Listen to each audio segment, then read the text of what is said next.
Magandang umaga, ako po si Benison Estareja. Meron tayong update patungkol sa ating minomonitor pa rin na severe tropical storm Paulo with international name na Matmo as of 8 in the morning.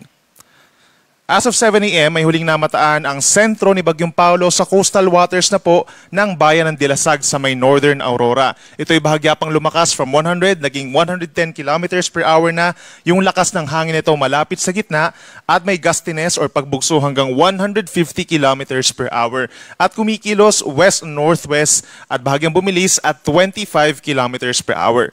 Base po sa ating latest satellite animation, kung mapapansin po nila, andyan na yung makakapal na ulap. Ito associated po dito sa mga kulay orange at kulay pula dito sa ating animation sa malaking bahagi ng Luzon, lalo na doon sa mga posibleng daanan ng bagyo dito sa may Northern Luzon and lalawigan ng Aurora. Habang natitirang bahagi ng Luzon, meron tayong mga kulay dilaw, kulay green, associated po yan sa mga medyo makakapal pa rin na ulap na siya nagdadala ng mga light to moderate rains. But most of those areas na magkakaroon ng malakas talaga ng mga pag-ulan ngayon na posibleng magdulot ng mga baha at landslides, doon pa rin po sa may Northern and Central Luzon. Base naman sa ating latest satellite animation, merong mga kumpul ng ulap dito sa may silangan po ng Visayas, malapit sa ating Philippine boundary pero wala pa namang indikasyon na ito ay magiging isang low pressure area. Base naman po sa latest radar animation po ng Pag-asa dito sa may Baler Radar, inaasahan nga po ang pagtama sa kalupaan ng sentro nitong si Bagyong Paulo, somewhere po dito sa may Northern Aurora, sa may Dilasag, or sa may southern part of Isabela sa may Dinapigue. But most likely, knowing po na west-northwest ang pagkilos niya, inaasahan po between 8:30 hanggang alas 10 ng umaga ay sa may Dinapigue, Isabela po ito magla-landfall. And then afterwards, possible na tawirin pa nito simula ngayong umaga hanggang mamayang hapon itong malaking bahagi pa ng Cagayan Valley, Cordillera Region, and Ilocos Region, at pagsapit ng early evening naman ay nasa may West Philippine Sea na ang bagyo. Kitang-kita din sa ating latest radar animation itong mga associated na malalakas sa mga pag-ulan, mga kulay dilaw at kulay pula. Kaya asahan nga ang mga heavy rainfall warnings and advisories, itataas po natin sa mga susunod na oras. Base naman po sa latest track ng Pag-asa, inaasahan ng kikilos ang bagyo doon sa mga lugar po dito sa may Northern Luzon, posibleng tamaan nung sentro ng bagyo, itong Isabela, Northern Aurora area, and then afterwards, Mountain Province and Ifugao, Northern Benguet, Ilocos Sur, and northern portion of La Union, hanggang pagsapit po ng hapon or gabi ay nasa may West Philippine Sea na ito, at bukas ng madaling araw or umaga ay lalabas na rin ito ng Philippine Area of Responsibility patungo po dito sa may Southern China pa rin. I-consider din po natin yung kabuang lawak ng bagyo sa ngayon, no? Yung northern part ng bagyo nasa 350 kilometers, yung southern part naman nasa 250 kilometers. So bagyang mas malawak yung bagyo dun sa itaas niyang bahagi. So hagip talaga po ng kabuuan ng bagyo ang Northern Luzon, gayon din ang most of Central Luzon, down to Northern Quezon kabilang Polillo Islands. At ito rin po sa may northern portion of Bicol Region, dama rin po yung may kalakasang hangin at ulan. In terms of intensity, posibleng severe tropical storm hanggang sa makalabas po ng ating kalupaan itong si Bagyong Paulo. So nasa around 100 to 110 kilometers per hour yung estimated na lakas ng hangin ito na mararamdaman ng ating mga kababayan doon. No? But hindi pa rin natin nirule out. Nalalakas pa ito ng bahagya into 120 kilometers per hour sa mga susunod na oras. And then pagsapit po ng hapon, ay dahil ito ay magkocross po dun sa may Cordillera Region, no, posibleng bumaba pa ng bahagya yung lakas ng hangin nito from 110 to 120 down to 100 kilometers per hour. Nonetheless, magiging malakas po, equivalent talaga yung ganong kalakas po na hangin na mararamdaman ng ating mga kababayan doon.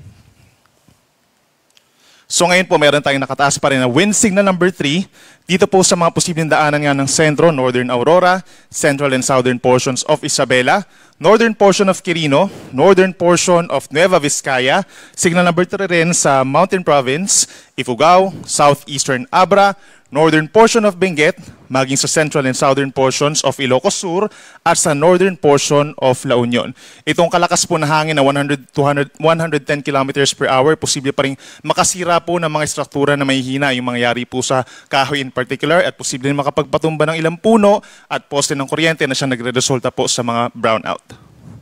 Signal number 2 naman ang mararamdamang hangin dito po sa may central and southern portions of mainland Cagayan, natitirang bahagi ng Isabela, natitirang bahagi ng Quirino at Nueva Vizcaya, maging dito rin sa central portion of Aurora, signal number 2, hilagang bahagi ng Nueva Ecija, central and southern portions of Apayao, buong Kalinga, signal number 2, natitirang bahagi ng Abra, natitirang bahagi ng Benguet, southern portion of Ilocos Norte, rest of Ilocos Sur, rest of La Union, at hilagang bahagi ng Pangasinan, signal number 2. Asahan din po ang mga pabugso-bugsong hangin. Signal number 1 naman sa natitirang bahagi ng Cagayan, kabilang ng Babuyan Islands, rest of Apayao at rest of Ilocos Norte.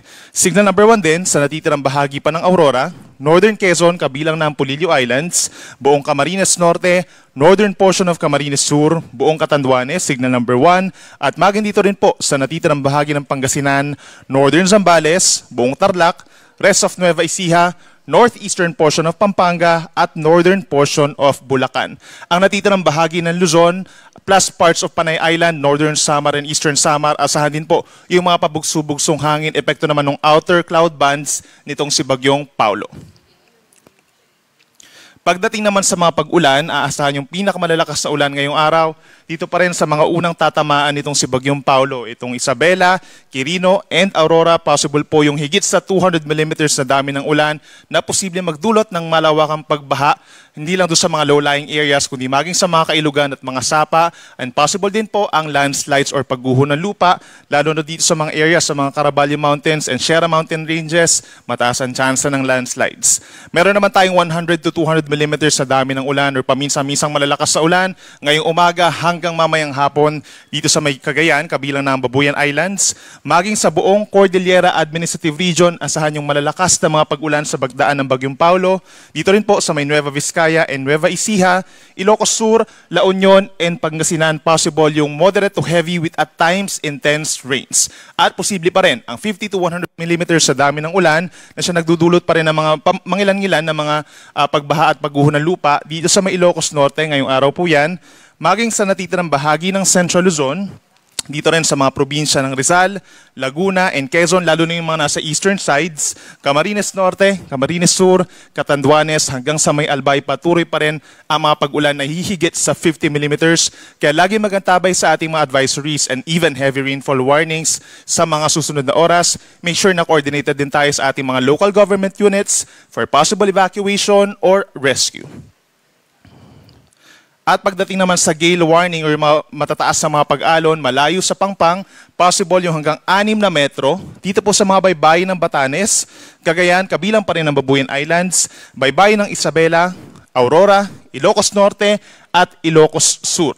Bukod dun sa mga lugar na mayroong mga wind signals kung saan pagbabawalan na po talaga ang sea travel for all types of sea vessels, delikado po ang mga pag-alon dito sa mga nabanggit natin na lugar. Imagine yung 6 meters, nasa 2 palapag po ng gusali yan at posibleng makapagpatapol ito ng mga katamtaman or even malalaking sasakyan pandagat. No? So pagbabawalan pa rin po tayong pumalaot for today. At doon sa mga nakatira naman sa mga coastal areas o yung mga nasa coastal communities natin, pero tsansa po ng daluyong or storm surge, no, knowing na itong si Bagyong Paulo ay tatawid dito sa may northern Central Luzon ngayong araw, posible hanggang 3 metrong taas ng daluyong sa northern coast of Ilocos Norte, maging sa may Cagayan, Isabela at hilagang coast ng Aurora. Meron din tayong 1 to 2 meters na mga daluyong ngayong araw sa may southern Aurora, hilagang Quezon, kabilang ng Polillo Islands, western coast of Ilocos Norte, maging sa may Ilocos Sur, La Union, Pangasinan at northern Zambales. Sa mga nagtatanong naman po dito sa Metro Manila at natitirang bahagi ng Luzon, yung weather conditions natin for today, bagamat wala tayong wind signals or wala tayong nakataas na weather advisory, posible pa rin po yung mga kalat-kalat na pag-ulan and thunderstorms. So kung lalabas po ng bahay, make sure pa rin na may dalang payong, posible yung mga light to moderate rains sa mga susunod na oras at pagsapit ng hapon hanggang gabi, andyan pa rin ang chance ng mga thunderstorms na nagkakos pa rin po ng mga baha at landslides. At yan muna ang latest mula dito sa Weather Forecasting Center ng Pag-asa. Ang susunod na weather update natin ay mamayang 11:00 ng umaga. Muli po, ako si Benison Estareja. Mag-ingat po tayo.